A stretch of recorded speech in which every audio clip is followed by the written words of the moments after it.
The rain hammered against the windshield like 1,000 angry fists, each drop demanding Isabella Hartwell's attention as she gripped the steering wheel of her pristine white BMW. Lightning split the night sky, illuminating the empty highway that stretched endlessly before her. The storm had come out of nowhere, turning what should have been a simple drive home into a nightmare. "This can't be happening," she whispered, her voice barely audible over the storm's fury, but it was happening. The engine coughed, sputtered, and died. Isabella's heart sank as her luxury car rolled to a stop on the shoulder of the deserted road. She was 25 miles from the city, dressed in a $1,000 evening gown from the charity gala she'd just attended, and completely alone. The event at the Grand Ballroom felt like a lifetime ago now. All those wealthy donors, the political speeches, the endless small talk about stock portfolios and vacation homes. She pressed the ignition button. Nothing again, still nothing. Damn it. She slammed her manicured hands against the steering wheel, her diamond bracelet catching the dim light from the dashboard. The Cartier piece had been a gift from her father on her last birthday, a reminder of the world she belonged to, a world where cars were supposed to work, where people were supposed to fix things for her immediately, where money solved every problem. The daughter of Harrison Hartwell, CAO of Hartwell Motors, had never experienced such helplessness. Her entire life had been cushioned by wealth, privilege, and the power of her father's name. There were always people to handle the inconveniences. Personal assistants, chauffeurs, mechanics who came to her instead of the other way around. She fumbled for her phone, her fingers trembling slightly from both cold and frustration. The screen showed no signal bars, of course. She was in the middle of nowhere. Surrounded by nothing but darkness and the relentless storm, Isabella tried to remember the last time she'd felt this vulnerable. Perhaps never. Even as a child, she'd been protected from life's harsh realities. Private schools, gated communities, security details when necessary. The real world had always been kept at arm's length. That's when she saw the headlights approaching through the rain. A beat-up pickup truck, its paint faded and body showing years of honest wear, pulled up behind her BMW. The contrast between the two vehicles was stark. Her pristine luxury car and this working man's tool. Isabella's first instinct was fear, then disgust. What kind of person drove such a vehicle? What did they want from her? The truck's door creaked open, and a figure emerged into the storm. He was tall, broad-shouldered, wearing a simple flannel shirt and jeans that had seen better days. His dark hair was damp from the rain, and even in the dim light, Isabella could see the oil stains on his clothes. A working man, a nobody, the kind of person she'd been taught to be wary of, the kind who might see her expensive car and designer dress as an opportunity. He approached slowly, his hands visible, clearly trying not to frighten her when he knocked on her window. His knuckles were gentle against the glass. Isabella hesitated. Her father had always warned her about situations like this. Strange men on dark roads, predators who looked for vulnerable women. But what choice did she have? She was trapped, alone, and completely out of her element. She cracked the window an inch, her heart hammering against her ribs. "What do you want?"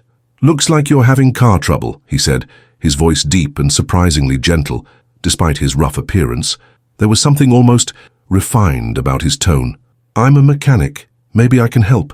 Isabella studied his face through the narrow gap in the window. He had kind eyes, she noticed, but that didn't matter. She'd learned long ago that people like him only wanted one thing from people like her, money, or worse. "I don't need help from—" She paused, looking him up and down with obvious disdain. "From someone like you, I'll call a proper service a real mechanic." The man's expression didn't change, but something flickered in his eyes. Hurt, disappointment. Isabella pushed the thought away. She didn't have time for guilt. "There's no cell service out here for another 10 miles, he said patiently. "And this storm isn't letting up anytime soon. Weather report said it'll go on for hours." Isabella's grip tightened on her phone. He was right, but she'd never admit it to him.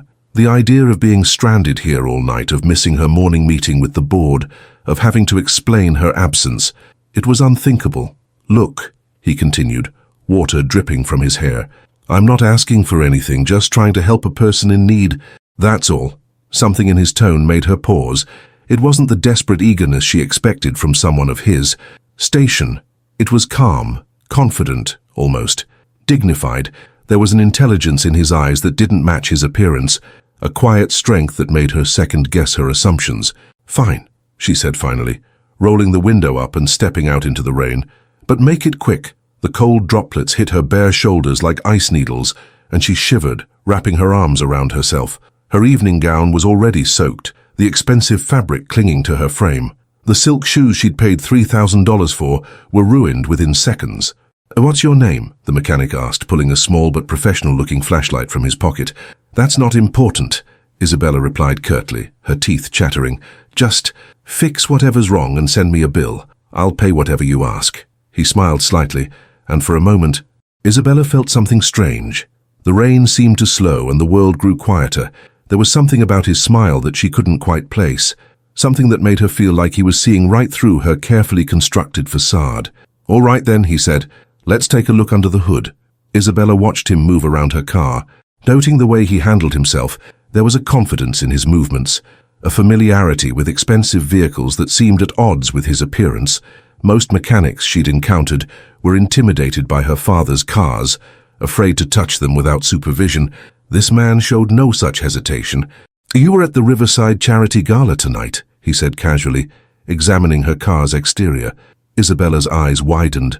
"How could you possibly know that? The valet sticker on your windshield. Plus, that's a pretty distinctive dress. I saw the photos on the society pages this morning. They were promoting the event." She felt heat rise in her cheeks. He'd been paying attention to her world, to her life, in a way that made her uncomfortable. "Do you make a habit of stalking wealthy women? Do you make a habit of assuming the worst about people you've just met?" He countered smoothly. Isabella opened her mouth to respond, then closed it. "Touché." The mechanic continued his inspection, his hands moving over her car with practiced expertise. "Beautiful machine," he murmured. "BMW 7 Series, the 750li model. If I'm not mistaken, they put a lot of thought into the engineering." Isabella was surprised by his knowledge. "You know BMWs. I know cars," he said simply. "All kinds of cars." There was something in his tone, something that suggested depth she couldn't fathom, but before she could ask more questions, he was moving to pop the hood. "Let's see what's going on under here," he said, and Isabella found herself stepping closer, despite her better judgment. The mechanic moved around Isabella's BMW with practiced ease, his flashlight beam cutting through the darkness like a surgeon's scalpel. She watched him from a few feet away, shivering in the rain, her arms crossed tightly over her chest. Every few seconds, lightning would illuminate the scene, creating a stark tableau of contrasts. Her in her designer gown, him in his work clothes, both of them drenched and somehow bound together by circumstance. "You know," she said, her voice sharp with irritation and cold, "I didn't ask for this. I was on my way home from a very important event. The mayor was there. 3 senators, the governor's wife." "I'm sure you were," he replied without looking up, his hands already working to examine the engine bay. His voice held no trace of the impressed awe she was accustomed to hearing when she dropped such names. Isabella bristled at his casual response. Didn't he realize who she was? The lack of recognition, the absence of the usual fawning attention she received. It was infuriating. She was used to people stopping mid-sentence when she entered a room, to whispered conversations about her father's wealth and influence. "Do you have any idea what this car costs?" she continued, stepping closer despite the rain. "It's worth more than you probably make in 5 years, maybe 10. The mechanic paused in his work, his shoulders tensing slightly. When he looked at her, there was something new in his eyes. Not anger exactly, but disappointment, as if he'd expected better from her. "I'm sure it is," he said quietly, returning to his examination of the engine. "And this dress," Isabella gestured to her soaked gown, desperation creeping into her voice, "is custom Valentino, imported from Italy. It cost more than most people's cars, the jewelry alone." She touched her diamond necklace. "A family heirloom worth more than some people's houses." "Must be nice," he said, his tone neutral but somehow loaded with meaning. His calm responses only fueled Isabella's frustration. She was used to reactions, to people being impressed or intimidated by her wealth. She was accustomed to the power that came with her name, the deference that money commanded. This man seemed completely unaffected, as if her entire world meant nothing to him. "Look," she said, her voice rising above the storm. "I don't know what kind of game you're playing, but I'm not some naive little girl. I know your type. You see an expensive car, a woman alone, and you think, what? That you can take advantage somehow." The mechanic straightened slowly, his flashlight beam pointed toward the ground. When he looked at her, Isabella felt something shift in the air between them. The rain continued to fall, but it seemed quieter now, as if the storm itself was holding its breath. "My type," he repeated softly, and there was something in his voice that made Isabella's stomach clench. Yes, your type. The words tumbled out of her, all the prejudices and assumptions she'd been raised with. Working class, desperate, probably looking for a handout or trying to figure out how to get money from me. Maybe you're planning to damage something so you can charge me more, or... The silence that followed was deafening. Even the rain seemed to quiet, as if the storm itself was waiting for what would come next. You know what I see, the mechanic said finally, his voice steady but with an edge Isabella hadn't heard before. I see someone who's scared, stranded, and lashing out at the only person trying to help her. Isabella's mouth opened, but no words came out. No one had ever spoken to her like this. No one had ever dared. I see someone who's been taught that a person's worth is measured by their bank account, he continued, taking a step closer. Someone who's so afraid of appearing vulnerable that she'd rather stand in the rain insulting a stranger than simply say, thank you. His words hit Isabella like a physical blow. She staggered backward, her heel catching on the wet pavement, and for a moment she thought she might fall. But she caught herself, her pride keeping her upright even as her world tilted. How dare you? How dare I what? He asked, stepping closer still. Tell the truth. Point out that you're judging me based on my clothes, my truck, my appearance, that you've decided I'm worthless without knowing a single thing about me. Isabella's heart was pounding now, but not from fear. There was something else, something she couldn't identify. This man, this nobody, was speaking to her in a way no one ever had, not with the careful deference of her father's employees, not with the hollow flattery of her social circle, not with the calculated charm of the men who wanted to marry her for her inheritance. He was speaking to her like an equal, like someone who saw through all the money and status and designer clothes to something real underneath. You don't know anything about me, she said, but her voice lacked conviction. I know you're intelligent, he said simply. I can see it in your eyes. I know you're stronger than you think you are, and I know you're not half as cold as you're pretending to be. Isabella felt exposed, vulnerable in a way that had nothing to do with her wet dress or the storm. You're wrong. Am I? He studied her face, and Isabella felt as if he could see straight through to her soul. I think you're tired of being what everyone expects you to be. I think you're tired of having every relationship be about what you can give people rather than who you are. The accuracy of his words took her breath away. How could this stranger, this mechanic, see things about her that she'd never admitted to herself? She began, then stopped. For the first time in her life, Isabella Hartwell was speechless. The mechanic watched her for a long moment, rain streaming down his face. Then, without another word, he turned back to her car. Pop the hood, he said simply. Isabella hesitated, then reached inside and pulled the hood release. The sound echoed in the night air like a gunshot, sharp and final. Thank you, the mechanic said quietly.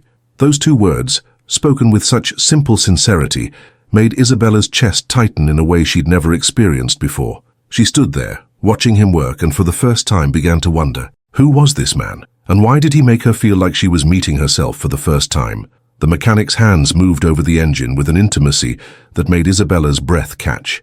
She watched, transfixed, as his fingers traced the various components with the precision of a master pianist touching keys. There was something almost reverent in the way he handled her car, as if he were communing with the machine, rather than simply repairing it. Beautiful engine, he murmured, more to himself than to her. His voice had changed again, taking on a quality that spoke of deep knowledge and genuine appreciation. Isabella stepped closer, drawn by something she couldn't name. The rain had softened to a gentle mist and the storm seemed to be passing, leaving them in a bubble of relative quiet. It's just a car, she said, but her voice lacked its earlier conviction. Just a car. He looked up at her, and in the flashlight's glow, she could see his eyes clearly for the first time. They were deep brown, intelligent, and held a spark that made her heart skip a beat. This is a work of art, engineering at its finest. He returned his attention to the engine, his hands now moving with definitive purpose. See this? He pointed to a specific component, his voice taking on the tone of a professor explaining a complex theorem. This is the heart of the machine, the soul, if you will, the N63 twin-turbo V8, 4.4 liters of precision engineering. Isabella found herself leaning in, close enough to smell the rain on his skin mixed with something else. Something clean and masculine that made her pulse quicken. She'd never been this close to a man who worked with his hands, had never paid attention to the way strength and gentleness could coexist in the same touch. The problem isn't with the engine itself, he continued, his voice taking on a different quality entirely. Gone was the simple mechanic's tone. In its place was something that spoke of advanced education, of deep technical knowledge, of expertise that went far beyond basic repair work. It's with the electrical system, specifically the ground connection to the EQU. The what? Isabella asked. Genuinely curious despite herself, she'd never cared about the technical aspects of cars before. They were simply tools that got her from place to place. Engine control unit, he explained, his hands already working to access the component with the confidence of someone who'd done this countless times. It's essentially the brain of your car, a sophisticated computer that monitors and controls every aspect of the engine's operation. Without proper grounding, it can't communicate with the rest of the system. As he worked, Isabella noticed something remarkable. His movements weren't those of a simple mechanic, making routine repairs. They were precise, calculated almost, surgical, like a master craftsman who understood not just how to fix things, but why they worked in the first place. "How do you know all this?" she asked, her voice softer now, filled with genuine curiosity rather than suspicion. He paused in his work, glancing at her with an expression she couldn't quite read. "I've been around cars my whole life, but this is advanced engineering, the kind of thing they teach in universities, Mitt Stanford," she trailed off, studying his face in the dim light. A smile played at the corners of his mouth. "Is it?" Isabella felt a flutter of something she couldn't identify.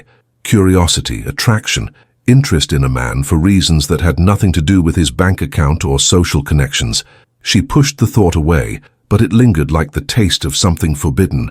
"There's something else," he said, his hands deep in the engine bay now. "Your alternator belt is wearing thin. It's not causing the current problem, but it will leave you stranded again within the next few weeks if you don't replace it." Isabella watched him work, noting the way his muscles moved beneath his shirt, the concentration on his face, the obvious expertise in every gesture. "How can you tell all that just by looking?" "Experience," he said simply, and he hesitated, as if deciding whether to say more. "I've worked on BMWs before, quite a few actually." "Where?" "Here and there," he said evasively, but Isabella caught something in his tone. There was a story there, she realized, something he wasn't telling her. "There," he said finally, stepping back from the engine. "Try starting it now." Isabella slipped back into the driver's seat, her dress clinging to her wet skin. The leather was cold against her back, but she hardly noticed. She pressed the ignition button, and the engine roared to life with a purr that sounded different somehow. Better, smoother, more refined than it had ever sounded before. She got out of the car, staring at the mechanic with new eyes. "How did you—" "Sometimes," he said, wiping his hands on a rag he'd pulled from his pocket. "Things just need the right touch, the right understanding." The way he said it, the way he looked at her as he spoke, made Isabella's cheeks flush with heat that had nothing to do with the lingering humidity from the storm. There was something in his gaze that made her feel exposed, vulnerable in a way that had nothing to do with her wet dress or their isolated location. "I should pay you," she said, reaching for her purse with hands that trembled slightly. "No need," he replied, already walking back toward his truck. "Wait," Isabella called out, surprised by her own urgency.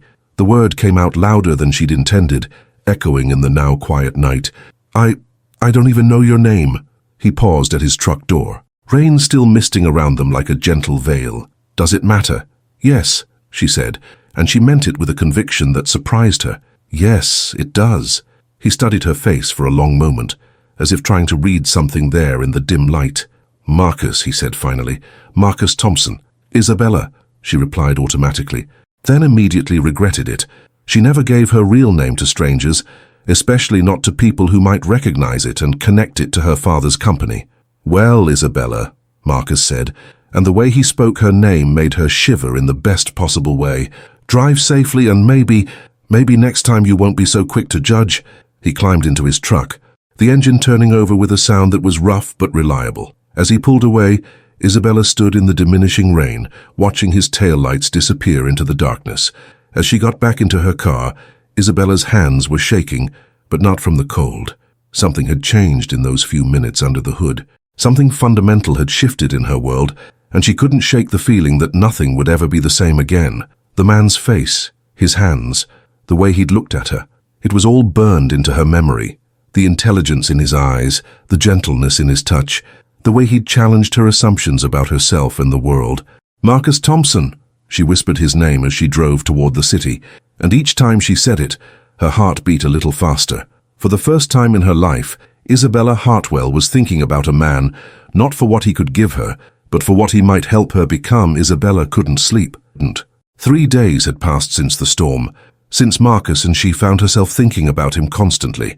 She'd replay their conversation over and over, remembering the way he'd looked at her, the gentleness in his voice when he'd said her name, the challenge in his eyes when he'd called out her prejudices. It was ridiculous. She was Isabella Hartwell, heir to an automotive fortune, educated at the finest schools, sophisticated and worldly. She dated CEOs, politicians, celebrities, men who moved in her circle, who understood her lifestyle, who could match her bank account with their own. She didn't think about mechanics who drove beat-up trucks and had oil under their fingernails. But she couldn't stop.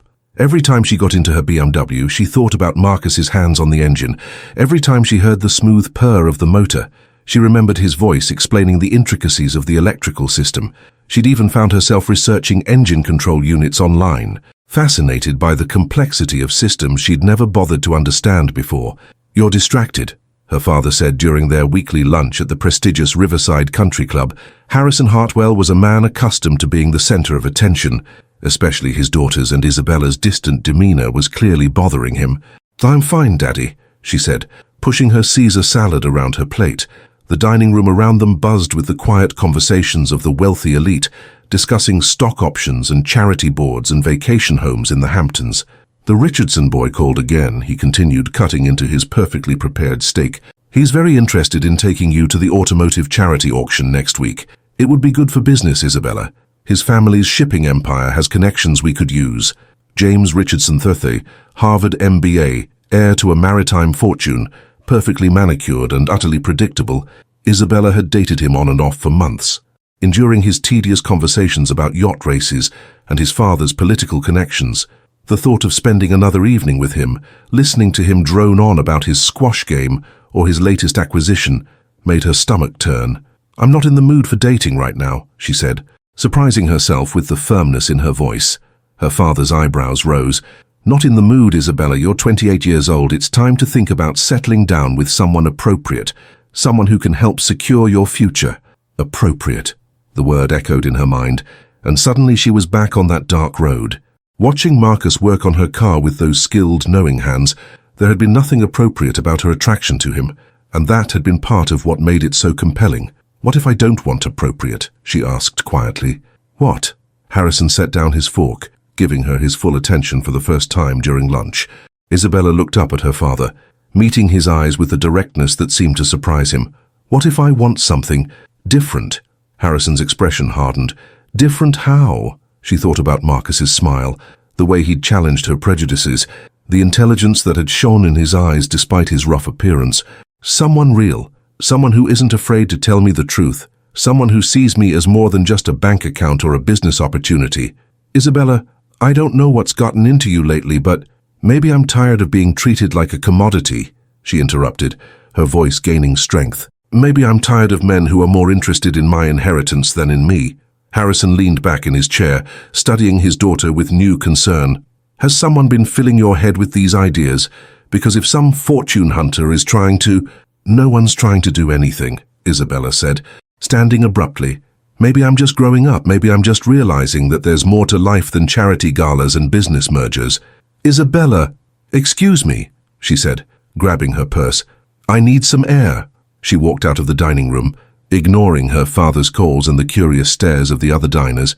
In the parking lot, she stood beside her BMW, her hands shaking slightly, as she remembered Marcus's touch on the engine, his quiet confidence, the way he'd made her feel truly seen for the first time in her life. Before she could talk herself out of it, Isabella got in her car and drove. She found herself heading toward the industrial district, an area of the city she'd never visited before. Machine shops, auto repair facilities, warehouses lined the streets.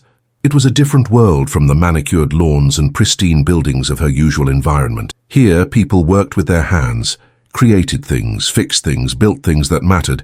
She'd spent the morning researching auto repair shops in the area, looking for any connection to the name Marcus Thompson. It had been a long shot, but she'd found it. A small listing in the phone book for Thompson's Auto Repair. Now, parked outside the modest garage, Isabella sat in her car with her heart pounding. The building was clean but clearly well used, with 3 service bays and a small office. Through the open bay doors, she could see several cars in various stages of repair, tools hanging neatly on pegboards, the organized chaos of a working garage, and there, bent over the engine of a vintage Mustang, was Marcus. He looked different in the daylight, and Isabella found herself studying him with new eyes, younger than she'd thought, maybe early 30s. His dark hair was shorter than it had seemed in the rain, and his face was more handsome than she'd remembered when he straightened up and wiped his hands on a rag. The muscles in his arms and shoulders were clearly defined beneath his work shirt. Isabella's mouth went dry. She'd dated men who spent hours in expensive gyms sculpting their bodies, but there was something different about Marcus's strength. It came from use, from purpose, from honest work before she could lose her nerve. She got out of the car and walked toward the garage. Her heels clicked against the concrete, and the sound seemed unnaturally loud in the industrial setting. Marcus looked up at the sound, and his expression shifted from surprise to something warmer. A smile tugged at the corners of his mouth, and Isabella felt her heart do a little flip. "Isabella," he said, and again the way he said her name made her shiver in the best possible way. "What brings you to this part of town?" "I wanted to thank you," she said, then immediately felt foolish. "Properly, I mean, for the other night." Marcus set down his tools and walked toward her, wiping his hands clean on a shop rag. "You already thanked me." "No, I didn't. I was—" She paused, searching for the right words. "I was awful to you, rude and condescending and completely unfair. I've been thinking about it for days." "Have you now?" There was something in his tone, a gentle teasing that made her cheeks warm. "I've never been talked to the way you talk to me," she continued, the words coming in a rush. "How's that?" "Like I was human," she said softly. "Like I mattered for more than just my last name or my bank account. Like you could see something in me that I'm not even sure exists." Marcus was quiet for a moment, studying her face with an intensity that made her feel exposed and thrilled at the same time. "You do matter, Isabella, more than you know." The sincerity in his voice made her chest tighten. "I'd like to buy you dinner," she said quickly, before she could change her mind. "To say thank you, to get to know you better." "You don't need to—" "I want to," she interrupted, stepping closer. "Please, I know we're from different worlds, but—" She trailed off, not sure how to finish the sentence. Marcus looked at her for a long moment, and Isabella held her breath. She could see him weighing something in his mind, considering possibilities and consequences she couldn't imagine. "All right," he said finally, "but I choose the place." Isabella nodded, not trusting her voice. Relief flooded through her, followed immediately by a flutter of nervousness. What was she doing? This man was nothing like anyone she'd ever been interested in. And yet, as she walked back to her car, she could feel his eyes on her, and for the first time in her life she felt truly seen, not as Harrison Hartwell's daughter, not as a potential business connection, not as a trophy to be won, just as Isabella, just as herself. The thought was both terrifying and exhilarating. The restaurant Marcus chose was nothing like the 5-star establishments Isabella was accustomed to. It was a small Italian place in the old part of town, with checkered tablecloths and candles in wine bottles. The walls were covered with photographs of the owner's family, and the air was filled with the rich aromas of garlic, basil and simmering tomato sauce, the kind of place she would have turned her nose up at just a week ago. Now, sitting across from Marcus at a small corner table, Isabella thought it was the most romantic setting she'd ever experienced. "You seem surprised," Marcus said, noting her expression as she looked around the cozy dining room. "I am," she admitted, watching the owner's elderly mother roll pasta by hand at a table near the kitchen. "I expected, I don't know, something different. A greasy diner, a fast food joint." There was humor in his voice, but also a hint of something deeper. Isabella blushed. "I suppose I deserved that." Marcus leaned back in his chair, studying her with those intelligent brown eyes. "You know, you're not what I expected either." "What did you expect? A spoiled rich girl who couldn't see past her own privilege," he said honestly. "Someone who'd never set foot in a place like this, who'd complain about the wine list and ask for the manager." Isabella winced. "And now I see someone who's trying to figure out who she really is," he said softly. "Someone who's brave enough to step outside her comfort zone." The waiter brought their wine, a modest Chianti that Isabella was surprised to find she enjoyed more than the expensive vintages she was used to. "Tell me about yourself," she said, settling back in her chair. "Besides the fact that you're clearly more than just a mechanic." Something flickered in Marcus's eyes. "What makes you say that?" "The way you worked on my car, the knowledge you displayed, the way you carry yourself." She paused, studying his face. You're educated, well educated. I can hear it in your voice, see it in the way you think through problems. Marcus was quiet for a long moment, turning his wine glass in his hands. I didn't always work in a garage, he said finally. What did you do before? I was an engineer. Automotive design specifically. I worked for several major companies over the years. He met her eyes, including Hartwell Motors.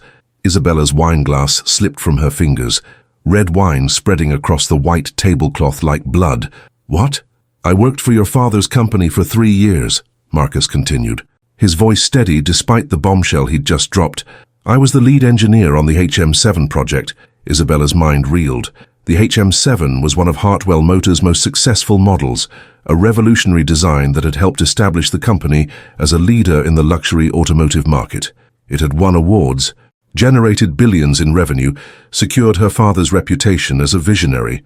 That's impossible, she said, her voice barely above a whisper. I would have known, I would have heard your name. Would you? Marcus asked quietly. How many engineers do you know by name? How many of your father's employees have you actually met? Isabella opened her mouth, then closed it. He was right.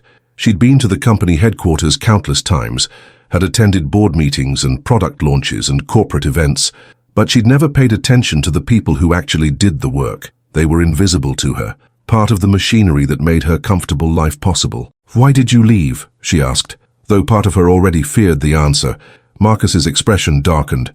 I discovered something about the HM7, a design flaw in the electrical system that could cause the engine to stall unexpectedly at high speeds. Under certain conditions, it could cause accidents. Isabella's blood turned to ice. What kind of conditions? Wet weather, electrical storms, exactly the kind of conditions you were driving in the other night. He leaned forward, his voice intense.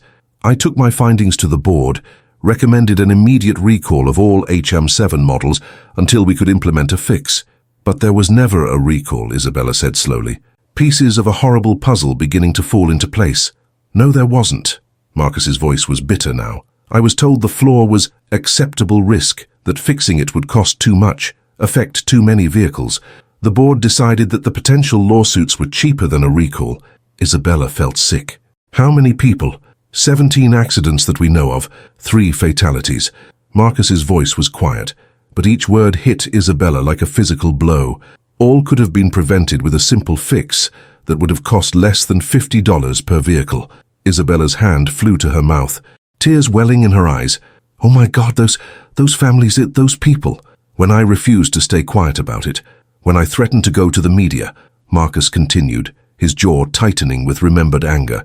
I was fired, not just fired, blacklisted. Your father made sure I'd never work in automotive engineering again. He destroyed my reputation, made it impossible for me to get hired anywhere in the industry. The restaurant suddenly felt too small, too warm. Isabella could hear her pulse pounding in her ears, could feel the walls closing in around her. That's why you work in a garage now, she whispered. That's why I work with my hands, Marcus confirmed. It's honest work, clean work. No one gets hurt when I fix their alternator or change their oil. Isabella stood abruptly, her chair scraping against the floor. I need some air. She stumbled toward the door. Marcus, following close behind, the cool evening air hit her face. But it did nothing to ease the nausea churning in her stomach. You must hate me, she said, not looking at him. You must hate everything about me. Why would I hate you? Isabella whirled around, tears streaming down her cheeks. Because of my father, because of what he did, because I'm part of that world that values profit over people's lives. Marcus stepped closer, his hands reaching out as if to comfort her, then dropping to his sides. Isabella, look at me. She raised her eyes to his, and what she saw there took her breath away. Not hatred, not disgust, but something else entirely, something that looked almost like, I don't hate you, he said firmly. I could never hate you. But how can you stand to be near me? How can you look at me without thinking about those 3 people who died, about their families? Because you're not your father, Marcus said, his voice intense with conviction. You're not responsible for his choices. You didn't know about any of this. But I should have known, Isabella's voice cracked. I should have paid attention. I should have cared enough to know what was happening in my own family's company. Marcus moved closer, and this time he did reach for her, his hands gently grasping her shoulders. Isabella, you were, what, 22 when this happened, fresh out of college, probably more interested in charity galas than corporate engineering reports. "That's no excuse," she said, but her voice was quieter now. "It's not an excuse. It's reality. Your father kept you away from the real business of the company for a reason. He wanted to protect his image, protect you from having to make the hard choices." Isabella looked up at him, seeing her own reflection in his eyes. "What kind of person does that make me, that I lived in such a bubble?" "It makes you human," Marcus said softly. "It makes you someone who's learning to see the world differently. And it makes you—" He hesitated, his thumbs brushing gently across her collarbone. "That makes you someone I'm falling in love with." Isabella's heart stopped. "What? I know it's crazy. I know we're from different worlds. I know this could never work." His voice was rough with emotion. "But I can't stop thinking about you. From the moment I saw you on that road, soaked and vulnerable and so beautiful it took my breath away."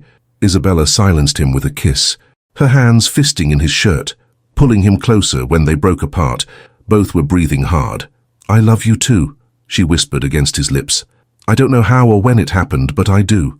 Marcus cupped her face in his hands, his thumbs brushing away her tears. What happens now? Isabella thought about her father, about the life she'd always known, about the choice she was facing. The weight of it was enormous, but for the first time in her life, she knew exactly what she had to do. "Now we make it right," she said, her voice growing stronger. "We expose the truth. We make sure those families get justice." "Isabella, you don't understand what you're saying. If you go against your father, then I go against him," she interrupted. "Those people are dead because of choices made in boardrooms I had access to. I may not have known then, but I know now, and I have to live with myself." Marcus searched her face, looking for any sign of doubt. "It won't be easy, your father. He'll fight this. He'll try to destroy anyone who threatens him." "Let him try," Isabella said, and she meant it. "I'd rather be poor and honest than rich and complicit." As they stood there in the starlight, holding each other, Isabella felt something she'd never experienced before. She felt real. She felt purposeful. She felt like she was finally becoming the person she was meant to be. "There's something else you should know," Marcus said quietly, "about why I was really driving on that road the night we met." Isabella pulled back to look at him. "What do you mean? I wasn't just out for a drive. I was coming back from a meeting with a lawyer. I've been building a case against Hartwell Motors for 3 years, gathering evidence, documenting everything." Isabella's eyes widened. "You're suing the company." "I was planning to, but then I met you, and everything changed. The revenge, the lawsuit, all of it. It stopped mattering. You were all that mattered." Isabella felt her heart swell with love for this man who had given up his quest for justice because he'd fallen in love with her. "Don't stop," she said firmly. "Don't stop fighting for those families. I want to help you." "Isabella, no, listen to me." She grabbed his hands, holding them tightly. "I have access to company records, board meeting minutes, internal communications. I can get you everything you need." Marcus stared at her, seeing the determination in her eyes. "You realize what this means? You'd be going against your own family." "My family put profit over people's lives," Isabella said. "That's not the kind of family I want to be part of anymore." They walked back toward Marcus's truck, their hands intertwined, both knowing that everything was about to change. As they drove through the city streets, Isabella felt a sense of peace she'd never known. She was about to lose everything she'd always thought mattered, but she was gaining something infinitely more valuable. She was gaining herself. The confrontation with her father was inevitable, but Isabella chose her moment carefully. She spent a week gathering documents, accessing files she'd never bothered to look at before, building an airtight case against Hartwell Motors. Marcus had been right. The evidence was all there, hidden in plain sight among corporate reports and legal memos. She found Harrison Hartwell in his study on a Friday evening, surrounded by the trappings of his success. Awards lined the walls. Photographs with politicians and celebrities covered his desk. Expensive art hung in strategic locations. All of it suddenly seemed hollow to Isabella, like a stage set designed to impress rather than inspire. "We need to talk," she said, closing the heavy oak door behind her with a solid click that seemed to echo through the room. Her father looked up from his papers, his expression already hardening as he took in her serious demeanor. "If this is about your behavior lately, it's about Marcus Thompson," Isabella said, her voice steady despite the hammering of her heart. "It's about the Hum-7, and it's about 3 people who died because you chose money over human lives." Harrison's face went white, then flushed red with anger. "What did you say? You heard me?" Isabella stepped into the room, her heels clicking on the polished hardwood floor. "I know what you did to him. I know about the design flaw, the cover-up." Everything. Her father stood slowly, his hands gripping the edge of his mahogany desk hard enough to make his knuckles white. Isabella? I don't know what lies that man has filled your head with. They're not lies. Isabella's voice rose, years of suppressed emotion finally breaking free. I've seen the documents, Daddy. The engineering reports, the board meeting minutes, the internal emails. I know exactly what happened. You don't understand the complexities of business. I understand perfectly. Isabella stepped closer, her eyes blazing with righteous fury. You had a choice between doing what was right and protecting your profit margins. You chose money. 3 people died because of that choice, and you destroyed a good man's career to cover it up. Harrison's mask slipped for a moment, revealing the cold calculation underneath. That man was a threat to this company, to our family, to everything we've built. He was trying to save lives. Isabella's voice cracked with emotion. He was trying to do the right thing, and you punished him for it. He was trying to cost us hundreds of millions in recalls and lawsuits. Harrison slammed his hand on the desk, the sound echoing through the study like a gunshot.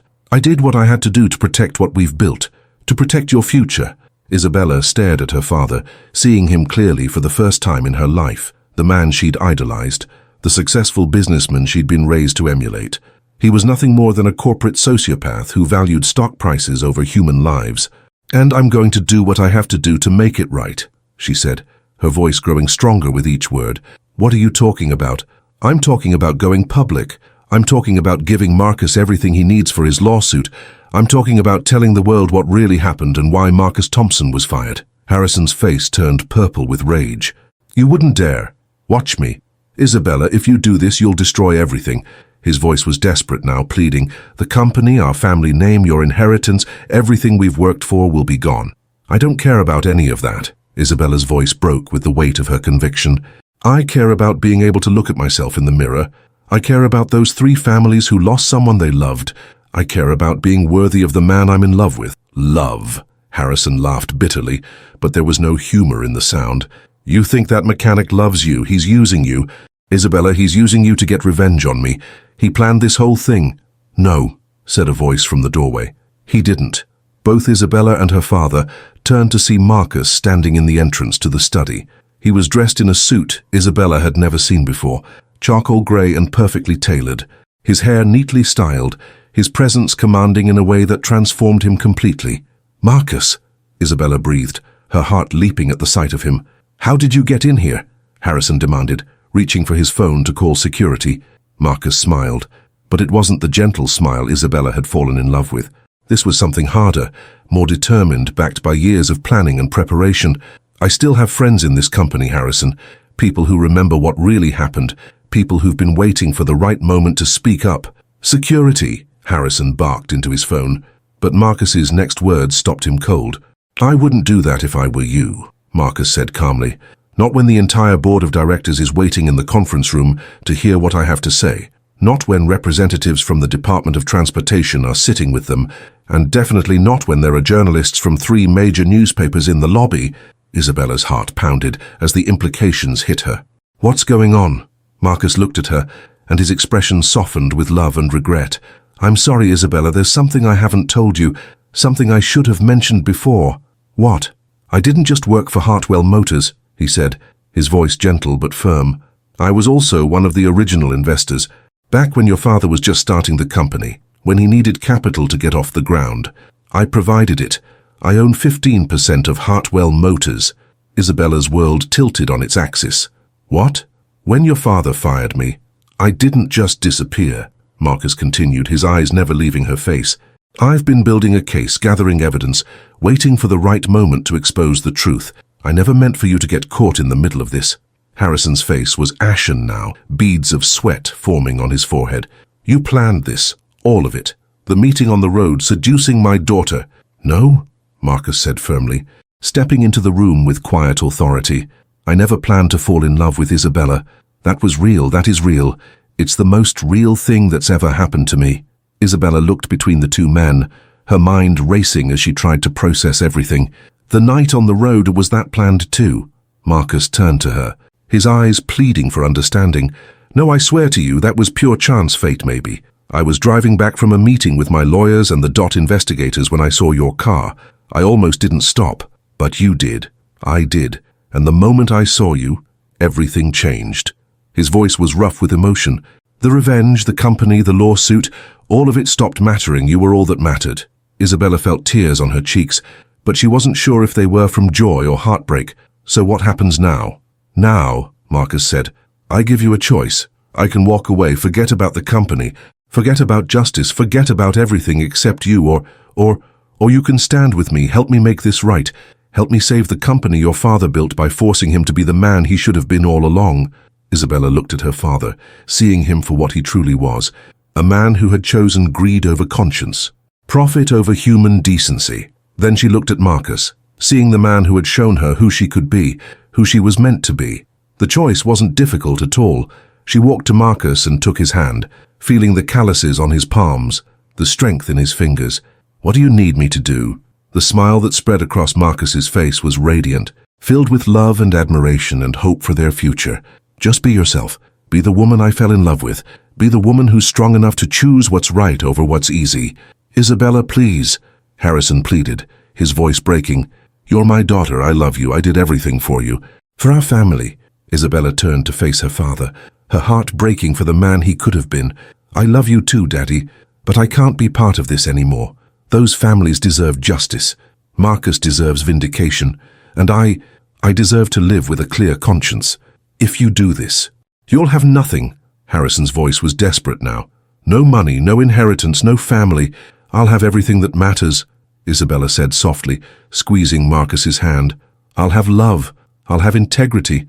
I'll have the chance to build something real. As they walked toward the conference room together, Isabella felt a sense of peace she'd never known before. The future was uncertain, and she knew the legal battles ahead would be difficult. Her father would try to destroy them both. The media would have a field day, and she would lose everything she'd always thought defined her. But as Marcus's thumb brushed across her knuckles, as she felt the solid warmth of his presence beside her, Isabella realized she wasn't losing anything at all. She was finally finding herself. Behind them, Harrison Hartwell sat alone in his study, surrounded by the symbols of a success built on lies and maintained through corruption. For the first time in his life, he was truly alone. But ahead of them, Marcus and Isabella faced a new beginning. It wouldn't be easy. There would be court battles, financial struggles, and the challenge of rebuilding trust in a company that had lost its way. But they would face it together, united by love and a shared commitment to truth. In the conference room, as Marcus presented his evidence to the board and the government officials, Isabella stood beside him, with her head held high.